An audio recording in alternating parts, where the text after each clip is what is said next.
জুলাইকে নিয়ে অনেকে তুচ্ছ-তাচ্ছিল্য করছেন, আমি বলবো তারা ছোট লোক। তাদের আত্মসম্মান বোধ থাকলে জুলাইকে নিয়ে তুচ্ছ-তাচ্ছিল্য করার কোন সুযোগ নেই। জুলাইয়ের আগে বাংলাদেশটা কেমন ছিল, আজকের এই আঙ্গিনাটা যেমন জুলাইয়ের আগে বাংলাদেশটাই তেমন ছিল। ছোট ছোট রক্ত আর খাড়ি খাড়ি লাশে ভরা ছিল বাংলাদেশ। অসংখ্য মায়ের তরচাদা সন্তানকে তুলে নেওয়া হয়েছে, সেই সন্তান আর মা বাবার কাছে জীবিত ফিরে আসে নাই। কারো লাশ ফিরে এসেছে, আর কারো লাশের অপেক্ষায় এখনো তাদের মা বাবা আছে। তারা এতটুকু সান্ত্বনা পেতে পারতেন যে আমার সন্তানের লাশটাও অমুক জায়গায় আছে, তাও তারা জানেন না। এই স্মৃতিগুলো যারা ভুলে যায়, মানুষের এই ত্যাগ এবং অবদানকে যারা ভুলে যায়, মানবতার খাতায় তাদের নাম থাকা উচিত নয়।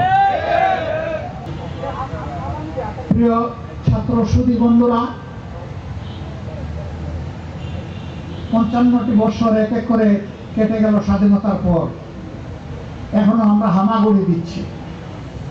ভালো একটা শিক্ষা আমাদের সন্তানদের হাতে তুলে দিতে পারলাম না।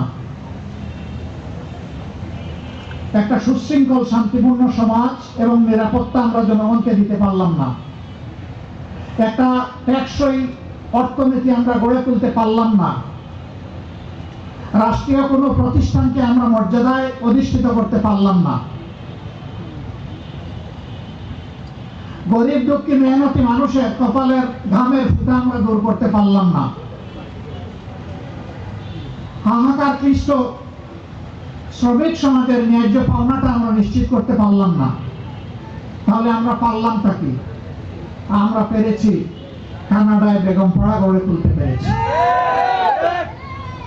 আমরা পেরেছি একদল লোক বাংলাদেশের অর্থ সম্পদ লুট করে সিঙ্গাপুরে বহুতল ভবন গড়ে তুলতে পেরেছে।